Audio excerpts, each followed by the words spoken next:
All right. Up next, we are talking Naoya Inoue versus Nonito Donaire.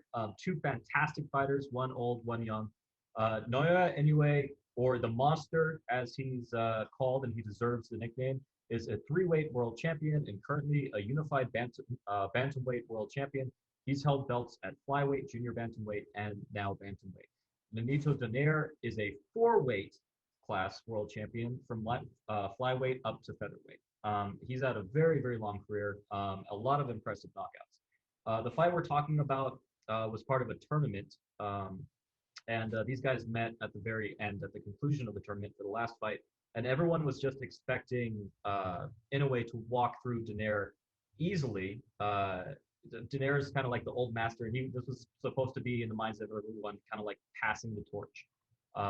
He's supposed to get knocked out in 3 rounds, and instead we got, in my opinion, one of the greatest fights of all time, and certainly of modern times. So, Roy, what do you think about this fight? Well, it was a reason that fight was fight of the year. Okay. Oh yeah. It was a reason that fight was fight of the year. This is what I see with Donaire. 3 years ago, you're not even talking about this fight with him in Inoue. How you been? Inoue? Naoya Inoue. Yeah, I'll just say Inoue. So Okay. we're not talking about this fight. Now, Donaire, and this is kind of the opposite. Almost the same thing, basically, the older guy against the younger guy. But this younger guy now is good. He's proven that he's good. One of the pound for pound best. One of the pound for pound best. Most rankings, yeah. When you go back to Donaire and you look at the guys he's been in with Frampton, Rigondeaux, fights that he lost, okay? But this guy has proven, I think he said, was he like 37, 30, 38 years of age? Normally, guys at this weight, they'll pretty much finish, David, about 33, 30, 32, 33. Because there's so much athleticism. Yeah. Heavyweight, you could get that one punch knockout, even if you're like 45, because you have the weight to do it. But there's so much movement in the smaller weight class. So much movement in the smaller weights. That's why most of those guys, when you see them, they get to be 32, 33. Their careers are just about finished. Their back's done. Their knees are done. Yes, everything is done. They fight for titles, mostly 13 or 14 fights. So it's like I said about Shakur Stevens, who's at that weight now. He's won that. He's a little heavier, but he's won the title so young. Every night you go out, you have to be on top of your game. You're probably the A fighter most of the time. And the other guys, people say A and B, but I mean, it's like you're probably the favorite most nights you go out. And everyone has a chance to study you. Yes, everyone. Years. Yeah. I've liked Donaire. Probably I seen him the first time he fought in I think it was in Houston. I seen him fight. I did see him fight in Houston once. Rigondeaux was supposed to have been fighting on that card, but he didn't. He didn't clear the medicals. I think they were supposed to have been fighting each other, if I can remember right, the first time. But this is what you have in Donaire, a guy who does a classic boxer. Everything by the book. Everything by the book. He could punch a little bit. Not a dangerous, not this one punch knockout guy, but he's capable of getting you if he hits you with a sets of shots. The fight between him and Rigondeaux was kind of, I guess you can use the word boring, but when you got two polished guys in there like that, that's what you're going to get. I mean, it could create a lot of tension. Yeah, but only if you know what you're looking at. Right. If you don't know what you're looking at, you're like, nothing's ever going to happen. And each one of these guys know that if I throw the wrong shot and miss it, this guy is going to make me pay because I know what I would make him do. Yeah, so if your time's just a little bit off, you're getting slapped. Yeah. You're getting slapped yourself. That's what I see in him coming up. At this stage, the Super Six, I got a chance to watch that fight after it was over. I didn't see it, I didn't see it live either. And then I kicked myself for not seeing it live. I know, right? Was talking about it. It was a great fight. And I said to you could have said, okay, the old man put up a good enough fight. Maybe he could have got the decision. But I think it was about 3 round difference that Inouye just, his that's punching what made the fight so great is because for a couple rounds, it looked like it was going to go Donaire's way. Yeah. It looked like for those of you that don't know, what happened is that it was Inouye was doing fairly well the first round. It looked like in his head, he was going, okay, I'm going to knock this guy out. I'm going to win this tournament in just a couple rounds here, right?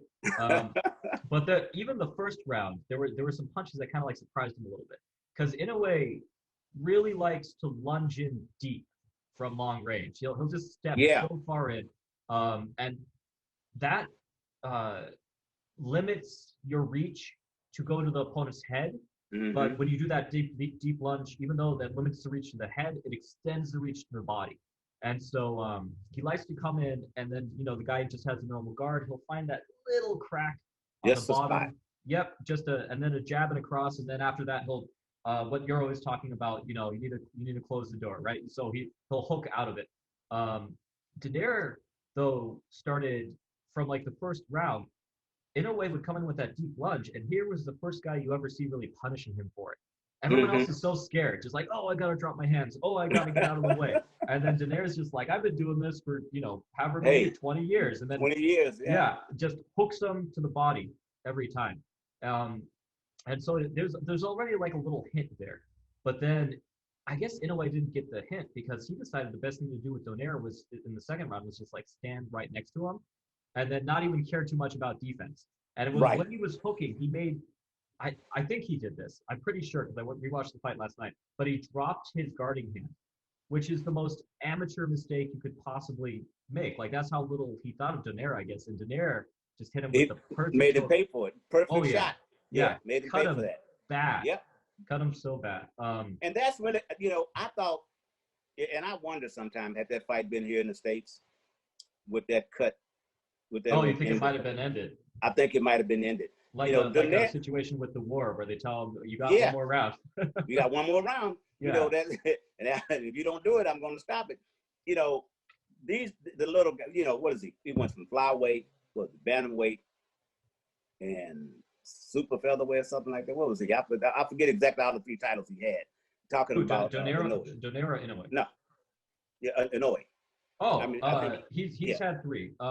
He is. I want to say he's bantamweight now. So he's bantamweight now, and now he's bantamweight. Yeah. So he brought up the speed that Donaire I don't think has seen. I mean, all those guys are super fast at that time. Don't get me wrong. Those guys they move it like little ants. Oh yeah, the small guys are fast for sure. But the small guys are pretty fast. And he had I think the rhythm and the timing was just a little bit better. Like I said, Donaire has been a veteran. He's a veteran guy. He's the father of those weight divisions there. He's been in with everybody. So the guy wasn't going to show him anything that he hadn't seen before. No. It's just that he had to be younger, quicker, and better. And sometimes that's where youth can make a difference. Yeah, and youth can make a difference. Time. Both of them showed so much heart in this fight, though. Yes. Because back and forth, they got wobbled each, I think, about 3 times. 3 or 4 times, yeah. Yeah, before Inoue finally got the body shot knocked down in the 11th. I think it was a great thing for Inoue to have this happen now, to have this adversity happen in a fight that he ends up powering through and winning. Because we talk a lot, and you were talking about with your brother, but it's most fighters feel they're indestructible. Everyone is telling them they're the baddest person on the planet. They're pound for pound, one of the best fighters. And then there's someone that surprises them. So it's great this happened to be just a cut that made him see double instead of getting knocked out cold.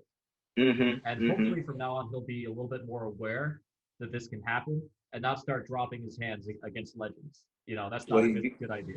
It's not a good idea. And again, that's why I think he starts to look at the thing about what can I do at another weight. So yeah, I don't know how much. He's tiny though. He's really tiny and he has a tiny frame. I see him as someone who stays around the same weight classes, maybe goes up one more weight class, maybe, and then just dominates for a long time. But you know what? They said the same thing about Pac-Man. That's true. He put on a lot more muscle than you thought that because he was more muscle than he thought he could. And now everyone always talks about his calves. They're like watermelons. Yeah, yeah. So maybe that would be an interesting thing to see if he would be willing to make that jump. And sometimes, David, those paydays start sounding pretty good. Guys, so can you put on 5 pounds? Sure, I can. How much? Yeah. Can you put? Then I goes. Can you put on another 3 pounds? How much? Yeah, I can. Then next thing you know, the guy's 135 pounds. Hey, he's fighting Lomachenko. Who knows? And he's hitting harder too. Yeah, and the he's extra hitting leg. hard as well. Lose a So little I think, speed, lose a little speed, but hit a little bit harder, and he already hits like a monster. Like does he have the some of these capabilities to knockouts, do? the guys like fly across the ring, and he just Yeah. taps him Oh, he's just a not. little bit. So Yeah. to say, does he have the capability to do that? Yes. Will he do it? That's a whole different thing. But Donaire, I think, has a fight coming up. One more fight coming up soon, September, sometime this That month. should have been his retirement fight because that was a It great should win. have been. He It showed should have so been. much heart, both of them back and forth, so much heart with that. And he But showed you the know skill. what? He'd lead him into rights. I mean, I know that Inoue couldn't see. Apparently, Inoue said that he was seeing double for most of the fight, and then his vision kind of cleared up a little bit at the end of it, if I remember it right. But you know, But sometimes not to take that away from Donaire though, because he was setting up those punches and landing. that's why I say I think up until that, up until those last 2 or 3 rounds, David, It was close. I'm not so sure. Yeah, I'm it was not really so close. sure what the judges. I didn't see the judges' cards, but I would like to have seen where were they. You know what I mean? Prior to that, because we know the knockdown automatically takes away points from you. And if a judge, if a judge is from whether he's from Thailand or maybe he's from London or even let's say the USA, they're seeing things. They see things a little bit different, and the difference can be whether what this particular judge likes and sees. And the guy goes, I can't believe that scored. Yeah. And the other guy says, well, that's what I like. That's what, I pride myself on being judging. And that's the kind of styles that I like. And that's why to this day, you still hate to see many American fighters go overseas because the skill set may not always be there with some guys. So when they go there, they don't, they lose a fight and you go like, oh man, I was robbed. It's not that. To be honest, I hate to say I'm not. They're looking for something different. Yeah. Yeah. Same thing used to happen to Ramon Deckers all the time. He's one of the first European guys or Western guys, I guess, just foreigner in general, to go over to Muay Thai and Thai fight. And he has a kickboxing background. And then it would look like he was getting robbed in a lot of his fights. He was a puncher and a great leg kicker, but mostly a puncher. But like everyone would be like, oh, he got robbed. He hit him with a million punches, but punches don't count for much over there. So either he knocked the guy out, or it just looked like he was just doing nothing, like a punch counted for almost nothing. Meanwhile, they're going, did you see how long that guy held him in the clinch? The exact opposite of boxing, where you get penalized for being timid. Like, did you see how long he controlled him by hugging him? And it's just a different thing that different cultures look for and are impressed with. Well, I'll tell you a good example of that. You got to go back to the 88 Olympics about what happened to Roy Jones. It was clearly Roy Jones did everything that he deserved. We found out years later, they said that the judges, whatever, they had picked that the kid was going to beat him, but still, there was no way you could not see that Roy Jones was the better fighter that particular. But they used that in the Olympics. It's all about landing punches and then belt, the marks here, the white glove. Roy Jones did that. But some judges just make up in their mind, that's not what I want to see. I want to see a guy get stung. I don't think Roy really ever stung the guy hard enough, but in the amateurs, a lot you don't go for knockouts. And as I said, as you just clearly said, Americans, we're used to, we want to see the excitement. We want to see the touchdown. We want to see the knockout, the 3-point play.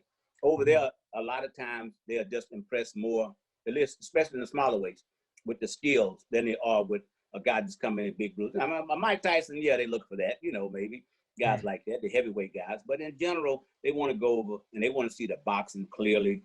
The crowds are so quiet too. That's another interesting. They don't make noise. Yeah, they're just watching like it's almost a little creepy from an American perspective. But I'm sure I don't know what they think of us. Just kill them. Well, they think we're crazy. But the Japanese are just like this. And everybody's in the suit just about anyway. So it's like you don't want to sweat in the suit. I assume that's what it is. I don't know what it is. But they'll just sit there. And at the end of the fight, they're going to give you your, you're going to get your thing, whoever it was. But in general, London is a little bit different. Their crowd gets a little bit frantic maybe from time to time. That's because you're close to America, I guess. The closer you get here, the more frantic you get. But everywhere else, the Chinese are the same way. They're just quiet. I think they cannot appreciate it if you're making a bunch of noise. So it's like a focus thing. Yeah. Like you need to show that you're paying attention. Yeah. It's like that friend that keeps talking in the middle of the movie. And then always wants to know what just happened. That's me. I'm asking questions. I took my nephew. We went to see all the Marvel movies, and I kept asking him, well, you know, what's Who's that? that? Who's that guy? Yeah. Yeah, who's that guy there? You know, yeah, he was in the last one.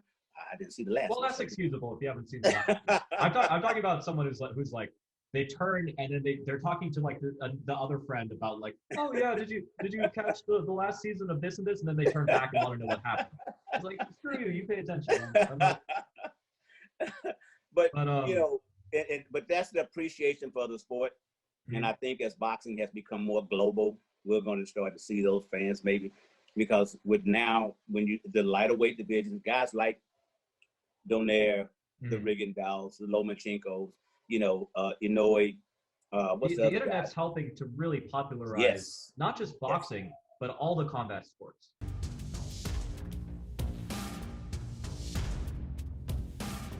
Oh, And MMA is people especially are saying they're MMA. going against each other. People are Yeah, like, oh, MMA is stealing from boxing. It's going to kill boxing. I'm like, no, you get a taste of MMA. You want to see boxing. You see boxing, you're like, you want oh, to see it? I want to see that with kicks. And Yeah. maybe you try out kickboxing. So I think they're all helping each other. And everyone disagrees with me. But I'm sticking with it. I really do No, think I that kind they of, do. you know, I'm an old boxing guy. Okay, so and when I seen MMA come in, I had a chance to do some MMA shows, and one of the posters I have up over my head here, right? That was Tank Abbott in the picture. He Oh had yeah, we were yeah. You're supposed getting old school now. Yeah, yeah, yeah. we were supposed to I was supposed to brought he but Tank didn't make it from the they tell me he didn't make it from the bar the night before, so he couldn't make it. But but so Yeah, sounds like me.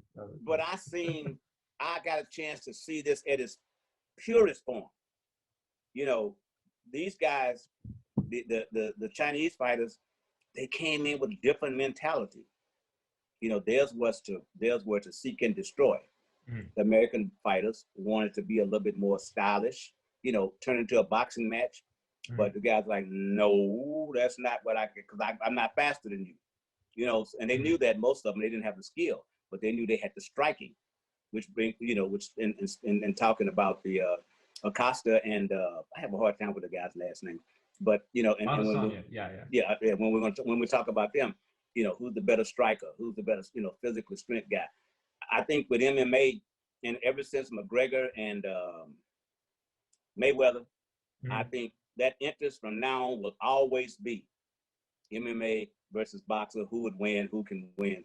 I think that, and I do believe that somewhere along the way, one more time, maybe two more times, we're going to see two more great champions and two MMA guys compete against each other. And it might be a thing where they're both doing their own thing rather than one confined to, you know, the gloves, and then the other said, no, you can't kick or you can't grab, you can't hold. That's what I'm looking for. I'm hoping that happens. I want to see something a little bit more fair. I want to Yeah. see, like, I would have loved to see the Gregor versus Mayweather with just kicks allowed, like kicks Mm-hmm. and punches. So boxing rules, but you're allowed to kick. You know, something that would make it kind of fair. I mean, I think that would probably make it too fair for McGregor. But if you gave Mayweather time, like a year to practice kicks, then it would be an interesting competition. You know. So I like, would like to see if a that. boxer and an MMA fighter are gonna meet, I think it needs to be kickboxing rules. I don't going one or the other is just either taking away way too much to where the MMA fighter is at an advantage, or giving the boxer way too much to learn. Like you want me to learn how to check kicks and defend takedowns? That's just not going to happen in a couple of years. I think I would like to see the grappling part better.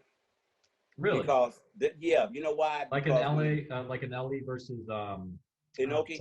yeah, Yeah. Well, you know, that guy messed Ali's legs up he for a long did. time. Yeah, Yeah, he messed I he messed his did a legs up. video on it. Yeah. Yeah. Oh, did you? Okay. Yeah, he had And if Ali might have lost his leg, if not, he had June Reed with him, the father of American Taekwondo. He went from Korea and he taught everyone here Taekwondo, and he's the reason the style is okay. popular. And Ali was training Taekwondo with him for a little bit, learning some martial arts principles here or there and whatnot. I don't think he used very much of it in his fights, except for maybe the philosophical stuff he talked about. But the guy was in his corner, and June Reed said, just low block the kicks, and he showed him a karate low block motion. Mm-hmm. And after that, which I think was about like 3/4 of the way through the fight, Ali was able to actually block most of those kicks, or at least a large majority of them. But if those kicks had kept getting through for like another 4 rounds, I mean, he already had several blood clots from those. Yes, he did. So Yes, he yeah, did. yeah. So I mean, I think that, and I think he threw maybe what 7, 8 punches the whole fight. I mean, basically, I mean, Ali did 7-8 punches the whole fight. They all hit. Is the funny thing. Yeah, right. Yeah. but Inoue knew that he couldn't stand up and go face to face with Ali. The rules are so weird. I made a video on it, and I've seen people. Just basically, what's happened is that a bunch of Brazilian Jiu-Jitsu guys and MMA guys just shit on Ali about that fight, and so I made a video kind of like giving what the rule set actually like was from the best sources I could find, including what's his name? The wrestler. Inoue, yeah, including his coach. Apparently his coach was mad that he didn't stand up because I didn't know this. Leg kicks were allowed in the fight. So I think if he stood up with Ali, that would have been an amazing display of a boxer versus a kickboxer. But yeah, you said you're more interested in like the wrestling part of it, though. Well, you know, because a lot of the boxers today, and Errol Spence for one, he was a former wrestler. So was he? That makes so much sense. The way he like he just kind of moves into guys and then body, you know, and body shots them because he knows how to disarm those guys. You know, if you look in the Gus, that's really why people, you know, they go like, oh, well, he went 12 rounds with Mikey Garcia. He probably did, but the thing is that Garcia could do nothing because he wouldn't let him do it. I think Garcia had one round that he pretty much maybe that was the 10th or 11th round, but everything to go for it. Yeah, Garcia showed amazing defense to stay in there. Like beautiful display of how to use a guard and how to block and how to dispel the force of punches, but he didn't show that he was trying to win after the 5th round. I mean, but that's why I would like to see them use, if nothing, because what happens when you got a fighter that's jabbing a guy to death, right? Bam, bam. Now, how can you stop that? The only way you can, if you're an MMA guy, especially because you're not really trained for that, David. You know, the MMA guys, from what I've seen and the ones I've watched and been around, we've had them in our gym, and I've done promoted some of the shows. Most of those guys are really strikers, you know, if I'm using the term right. But so they're going at the guy. And what they want to do is get him to the ground, most of the ones. Yeah. So in boxing, if you're against a classic guy like a Mayweather or an Errol Spence, or I'm trying to think of let's go to the heavyweight division. I'll use this. If you're against a guy like AJ, Wilder, Fury, right? Terrific punchers. Your only chance against them as an MMA guy is not here. It's got to be right here. So if you're allowed to take those arms and do something with those arms, twist them or whatever, hey, it's his job to try to get out of that hole. Greco, so you're talking no takedown, like no double legs maybe, but maybe Greco style where you're allowed to get in. And wrestle there and take them down. And take them to the ground. That would be interesting. I hope I'm saying that right because I always get my wrestling styles confused. I know there's freestyle, folk, and Greco, and I'm 90% sure Greco's the one that involves no like double legs, no single legs, but you are allowed to lock their body and throw them down. Yeah, that's where you can grab their legs and put like a scissor, and they call it a scissor hole on wrestling television. You can't do that. You can't do that at Greco. But my thing is, if you put a wrestler versus a striker or a boxer, you let them both punch, you let them both take down. The wrestler is going to get the boxer to the ground eventually, and then like, is he allowed to punch from there? What would the ideal rule set for you be if you wanted to see a fair competition? I think you would have to let him get up to do the standard 8 count. So that round would go to the wrestler. If a takedown is what it takes, it's got to be, because everybody does remember. So a takedown would be like a knockdown. Be like a knockdown, because the fighter's trying to do the same thing. He's trying to knock the other guy out. So his best chance is knocking out or getting the referee to stop the fight. That'd be interesting. There's better ways of doing it than the ways. Because the McGregor Mayweather way was not it. You know, that almost killed him. Not at all. And I love that fight because McGregor did so much better than I thought he was going to do. I always thought that McGregor was. I always thought it was possible McGregor could knock Mayweather out, because I thought he was going to catch him a couple times, and he did catch him a couple times. But the shots. He hit him with a couple of shots. Yeah, but he has that one punch knockout power, but it just wasn't. He proved he could hit him, but it just wasn't the perfect angle. It just wasn't on target enough. Well, because Mayweather, you got to remember this. Mayweather is the defensive guy. Oh, that's his thing. The best. So guy probably before you throw a punch, he's thinking about getting out of the way. That's what he's thinking about doing, or not letting that punch land. So with McGregor, who probably spent maybe 2 months in the gym boxing with somebody. Evidently he did. He had a little, because he showed he had a little boxing skills. But a little bit, but I guess he just kept the same coach. Like he didn't even try to adjust for boxing at all, which is stupid. At all. It's really stupid. And I think he was in a better condition. To be honest with you, I think McGregor was in a better shape. I mean, condition-wise, and there's a big difference in shape and this, in condition. I mean, because I think McGregor, who trains as an MMA guy, and I know Mayweather fans are going to say you guys are crazy, but no, because McGregor, his way of training is a whole lot different. It's more physical. Boxing, what does the referee get to do with you? No, you're right. Mayweather was just better at not exhausting himself. That's what it was. He put out no output at all the first couple. None at all. And what happens? When you get close in boxing, what happens? The referee separates you. Mm-hmm. See, and then in MMA, hey, you got to go. But McGregor kept getting the Lomachenko angle on Mayweather, and then Mayweather just bent over and went like this. Yeah. And McGregor didn't know how to follow up with it if it wasn't MMA. What Lomachenko does is he just hits you from the side. It's like, okay, you're going to give me your back. I'm just going to pummel you with He's going to reach around. Yeah, he reaches around you. Yeah, but McGregor just didn't know what to do, so he just kept holding him. Like, you could tell he was just thinking, I should be able to pick him up and slam him now. Yeah, right. And that's what I'm saying. I would like to see the rules done. The kicking, maybe not. But I would love to see. I'd love to see the kicking. I would love to see the idea that both guys, George always said, man, he said, if they'd had MMA around, I never would have gone to boxing. Because I could have broken it. Yeah, he said I would have broke somebody's leg, neck, and anything else. People don't realize he could move. Like, but you just need to look at the Frazier fight to see just how, or any of his fights before. He had the lateral movement. He's just not known for it. Well, Doc Brodus, who was his trainer in the Olympics, prior to the Olympics in the Job Corps, Doc Brodus was the world judo champion.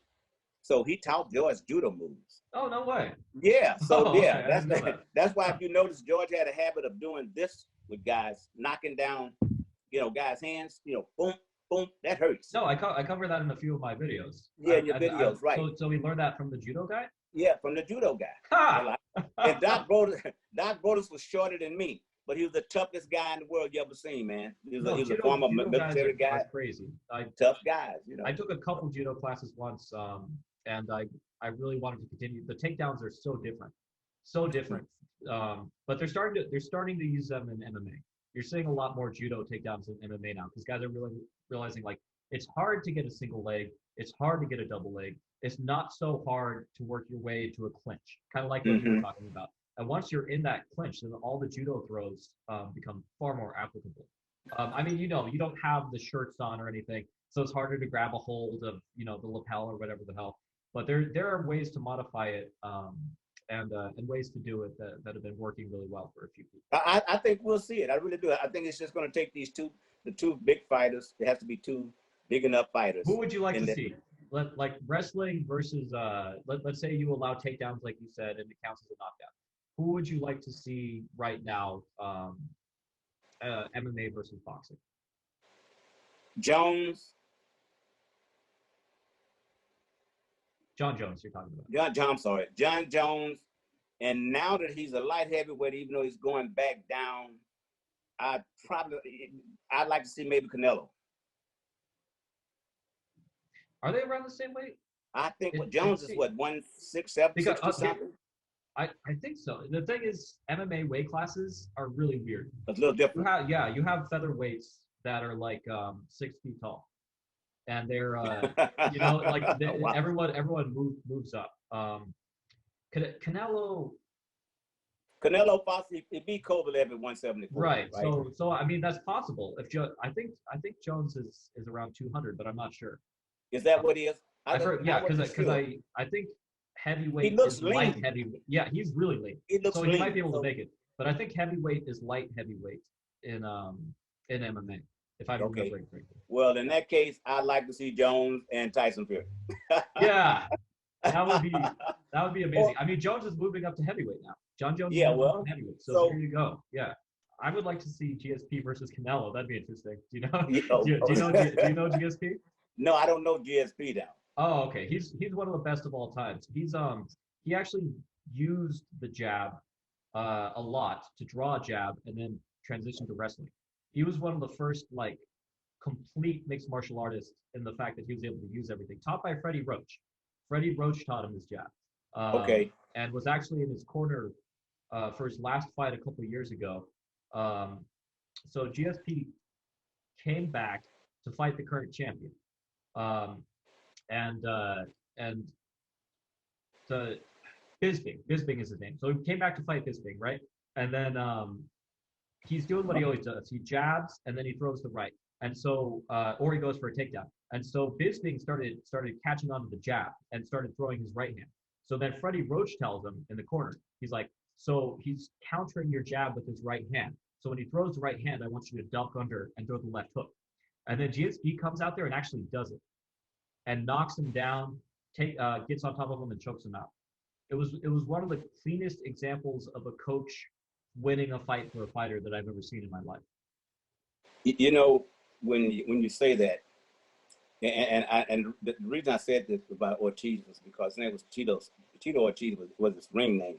His real name was Jacob Ortiz. I'm dumb. I'm sorry. Yeah. Ortiz. Yeah, that was a long time ago. That was in 2000. He was light heavy. He was light heavyweight. But he fought everyone. He fought Randy Couture. He fought Chuck Liddell. He just fought Chuck Liddell again when Chuck Liddell has obvious brain damage, and it was a sad fight because Chuck knocked him out twice, and then he came back, and it's like the nightmare that you don't want to see happen with Tyson versus Roy Jones Jr. But no, I think he's still fighting. Yeah, he is.